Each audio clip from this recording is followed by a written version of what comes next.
Tapi ketika terjun ke dunia masyarakat, kita ini manfaatkan ilmu-ilmu kita yang ada. Ya, tapi jangan sampai ada sepuh-sepuh, jangan sampai kita melangkahi orang-orang sepuh. Kita ini baru kita ini baru keluar lalu petentang-petenteng ingin ngalahin sepuh-sepuh. Apa ini tahlil ini sama aja, tahlil ini sama aja. Jangan sampai gitu, Ceng. Nah, ini salah kaprah, jangan sampai seperti itu juga. Tapi kita memang sebisa mungkin, tapi kita nggak dituntut kok jadi kiai jadi ustadz di kampung, enggak. Tapi selagi kita bisa kita manfaatkan ilmu kita yang ada supaya masyarakat juga bisa mengambil manfaat daripada kita semua. Dan memang puncaknya daripada kita belajar memanfaatkan ilmu tersebut, mengaplikasikan ilmu tersebut.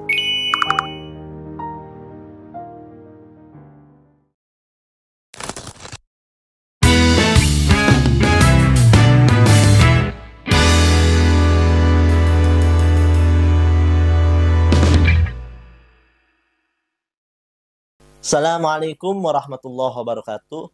Kembali lagi bersama Sim Abdi, Ceng Lutfi, dan ini siapa? Malik yang akan menceritakan sejarah-sejarah terdahulu sejak SMP sampai SMA sampai sesukses ini. Belum sukses. Mencari pengalaman apa saja gitu. Sewaktu itu, monggo meminta pencerahannya buat anak-anak muda sekarang. Ya, jadi sebelumnya Ahbab, jadi Ceng Lutfi ini memang dari SMP MTS ini memang sudah kenal ya. Jadi udah kenal lama dan sekarang 2024. Jadi kita berteman ini hampir 9 tahun lebih. 9 tahun lebih. Dan alhamdulillah dari SMP sampai sekarang ini perjalanan. Dan Ceng Lutfi lebih tahu bagaimana kenakalan dulu SMP. Saking nakalnya ini dulu ini saya ini punya guru yang luar biasa baiknya sehingga waktu SMP ini digunakan untuk dimanfaatkan. Apa dimanfaatkannya? Ingin keluar dari sekolah supaya cepat keluar, kita ini bikin surat sakit. Padahal nggak sakit, tinggal kasih ke absen gitu ya, Ceng. Iya. Nah, itulah saking nakalnya dulu. Dan kemana setelah itu? Kita ngopi bareng di Kobong. Nah, itulah kebiasaan kita di zaman dulu. Jadi ini kenakalan zaman dulu, bagaimana kita perjalanan sampai SMA sampai sekarang ini gimana? Belum sukses-sukses sampai sekarang, belum sukses kayak gini. Pengangguran, makanya sambil ngopi, sambil santai kita berbicara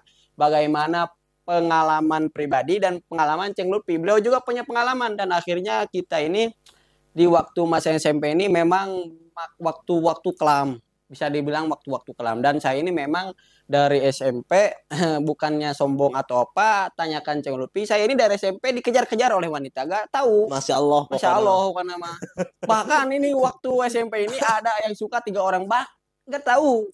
Ganteng enggak, tajir enggak punya apa-apa yang harus diandalkan. Nah, ini Ceng Lutfi ini tahu, bahkan dalam sekelas itu ada yang naksir 3 cewek.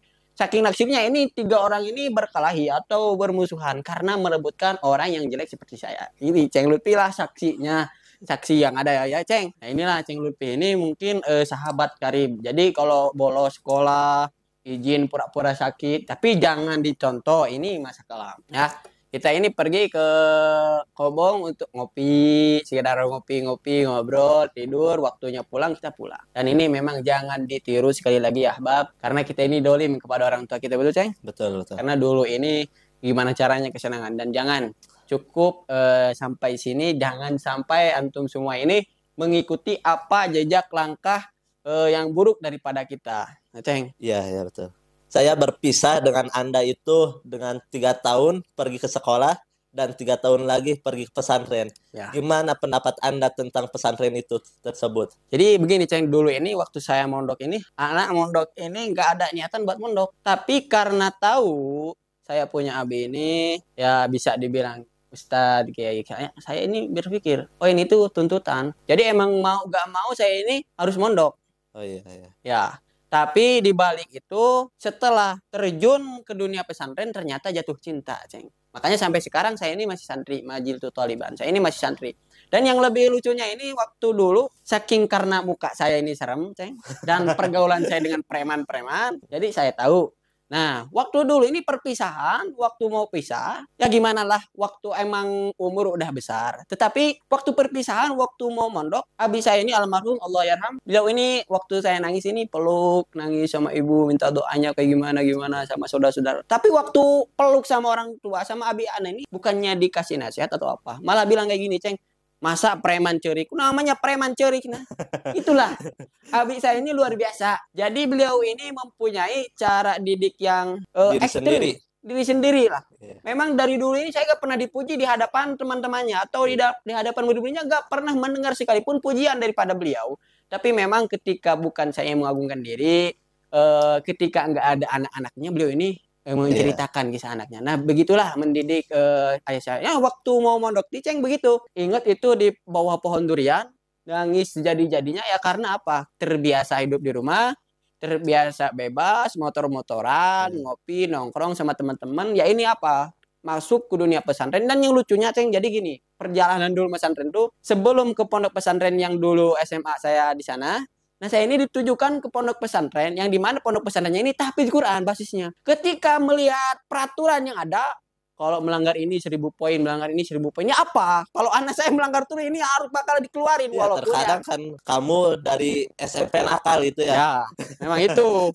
Jadi saking ada jiwa-jiwa nakalnya, ketika melihat itu bukannya mau taat atau apa, ini saya ini gak bakalan kuat di sini. Akhirnya minta alasan supaya melihat pondok pesantren yang lain. Nah, akhirnya dikabulkan oleh beliau. Saya punya abi, ya udah kita cari lagi pondok yang lain.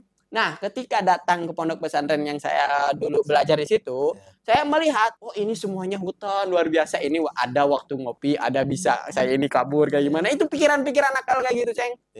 Nah, tapi subhanallah, ketika masuk ke pondok pesantren, nggak lihat peraturannya itu. Tapi ketika masuk ke pondok pesantren, wah, luar biasa. Ini peraturannya lebih kejam. Peraturannya lebih ketat daripada pondok pesantren sebelumnya. Ya apa? Kita ini kadang melihat sesuatu itu dari dohirnya dulu.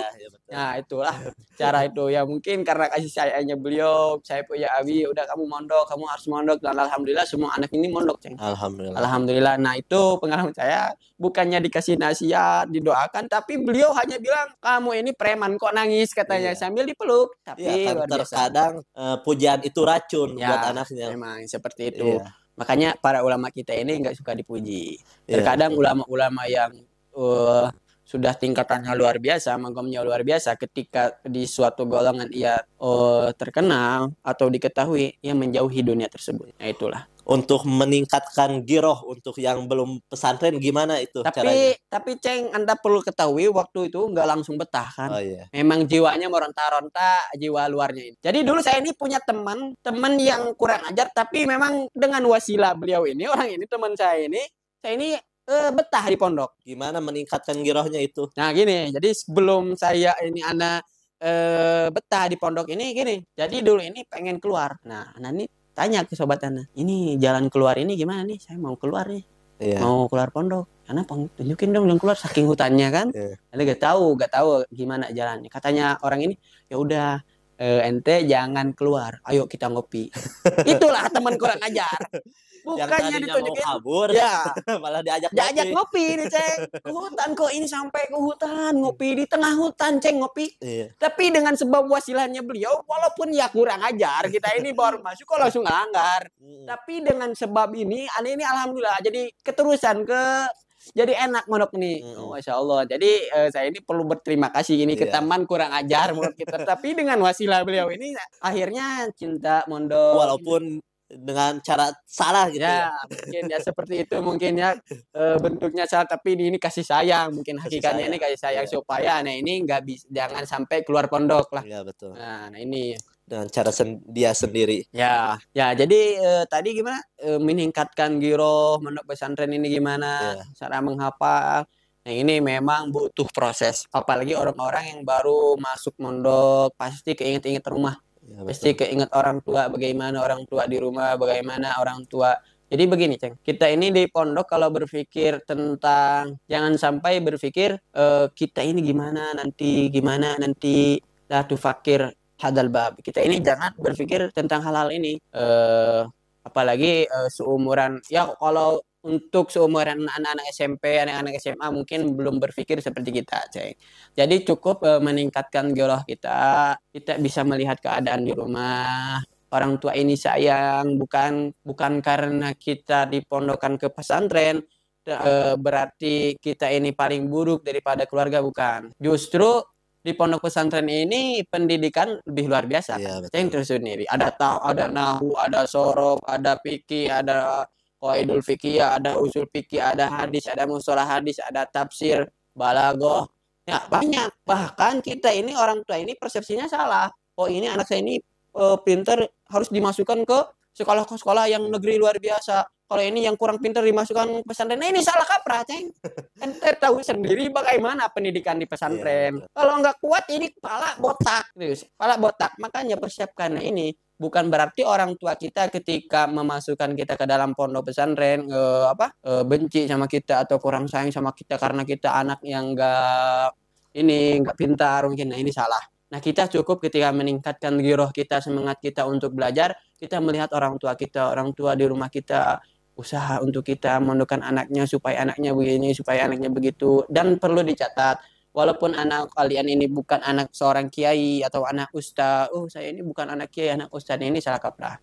Mending anak ini biasa-biasa aja mondok. Ya nggak ada. Soalnya banyak ulama yang terlahir dari orang biasa. Ya. Jadi nggak bisa kita prediksi orang ini bakalan kayak gimana. Tapi terkadang orang yang awam lebih memilih sekolah daripada masuk pondok pesantren. Itu. Karena terkadang orang awam ini melihat bagaimana masalah-masalah di pondok. Juga mungkin karena ada seseorang yang mengabarkan keburukan-keburukan pondok. Nah, ini luar biasa karena benteng terakhir kita ini di zaman sekarang ini ya pondok. Pendidikan yang terbaik ya pondok. Adapun ada masalah-masalah di pondok itu memang kita ini ketika masukkan di pondok harus jadi orang alim langsung orang soleh, enggak. Jadi ajangan enggak bakalan seperti itu, Ceng. Jadi tujuan pondok pesantren itu bukan untuk jadi kiai. Iya, betul. Bukan untuk jadi ustadz, jadi ulama, enggak. Kalau kita punya paham agama luar biasa, ada yang jadi presiden paham agamanya, ada yang jadi mahkamah jadi paham agamanya, kepala desanya paham agamanya, gubernurnya paham agamanya. Nah, itu luar biasa. Jadi enggak, insya Allah jadi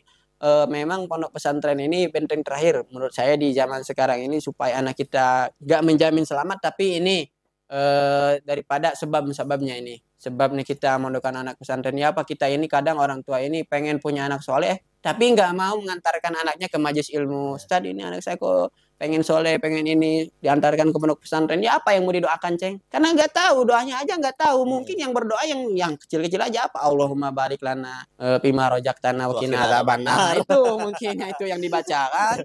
Nah, bingung saya ini terhadap orang tua yang seperti ini. Nah, untuk meningkatkan giroh anak-anak pondok di pesantren ya kita melihat orang tua kita saat susah capek pagi siang sore, kepala jadi kaki jadi kepala untuk membiayai kita. Maka kita bisa mengambil daripada itu semua. Maka kok saya ini malas-malasan di pondok ini? Kenapa saya ini malas-malasan? Lihatlah perjuangan orang tua. Karena terkadang ketika kita melihat perjuangan orang tua membiayai kita, orang tua sayangnya sama kita, terkadang kita ini teringat, ya apa? Kita ini feedback sama orang tuanya gimana? Memberikan yang terbaik untuk orang tua ini gimana? Nah, memang itu, Ceng. Mungkin Ceng Lutfi juga merasakan. Kenapa? Karena Ceng Lutfi juga santri, saya juga santri. Dan sampai kapanpun kita tetap seorang santri. Ya, mungkin ini, ketika kita pulang pesantren, kita punya beban dari masyarakat, santri untuk masyarakat. Gimana tanggapannya? Terkadang santri itu sare, nggak sebalik ke imah mah jadi piomongin gitu. Jadi kadang manusia ini begini, Ceng, salah itu disalahkan, benar juga disalah. Man kanat mahasinuhu masawi pakai fala takunu masawihi masawi. Ya apa, orang ini dari benernya aja udah diomongin, apalagi salah gitu. Nah, terkait itu mungkin tapi jangan sampai kita berpunya dalil nanti di akhir zaman ini kita ini lebih baik tidur karena ketika kita membuka pintu kita melihat maksiat. Jangan sampai ini. Jangan sampai. Ya memang kita ini kalau melihat santri, katanya Buya Uci gimana? Santri itu orang yang paling tenang. Santri ini orang yang paling Ceng? Santuy. Orang-orang yang sibuk pagi-pagi udah ke pasar, pagi-pagi udah ini, santri ini ker ya apa? Hakiki percaya ini santri ini luar biasa. Tapi ketika terjun ke masyarakat, dan memang, Ceng, waktu itu guru Alna bilang, nanti kamu ini di masyarakat ini bebannya lebih banyak daripada di pondok. Apalagi ente ini pasti dipercaya. Orang ini nggak pernah lihat apa kita gimana, tapi orang lihat kita ini mondok. Kok mondok kayak gitu? Kok mondok kayak gini? Gitulah. Di masyarakat gitu seperti itu. Ya apa? Kita ini mondok masih kayak gini, apalagi orang yang nggak mondok. Nah itu ya. Dan memang kita ini selagi hidup nggak pernah lepas daripada masalah. Yang penting kita ini Jangan sampai tidur mulu ya apa. Seperti anak ini mungkin tidur terus. Jangan sampai tidur terus. Gue melihat tanam. Jangan sampai kita ini baru mondok, tapi karena memang kebiasaan di pondok ini ketat mungkin ya. Karena apa? Jadi kita meluapkan kesempatan kita untuk tidur karena di pondok tidur ini terbatas. Nah, mungkin seperti itu. Tapi ketika terjun ke dunia masyarakat, kita ini manfaatkan ilmu-ilmu kita yang ada. Ya, tapi jangan sampai ada sepuh-sepuh. Jangan sampai kita melangkahi orang-orang sepuh. Kita ini baru kita ini baru keluar lalu petentang-petenteng ingin ngalahin sepuh-sepuh. Apa ini tahlil ini sama aja, tahlil ini sama aja. Jangan sampai gitu, Ceng. Nah, ini salah kaprah. Jangan sampai seperti itu juga. Tapi kita memang sebisa mungkin. Tapi kita nggak dituntut kok. Jadi kayak jadi ustadz di kampung nggak. Tapi selagi kita bisa, kita manfaatkan ilmu kita yang ada supaya masyarakat juga bisa mengambil manfaat daripada kita semua. Dan memang puncaknya daripada kita belajar memanfaatkan ilmu tersebut, mengaplikasikan ilmu tersebut. Nah, mungkin itu, Ceng.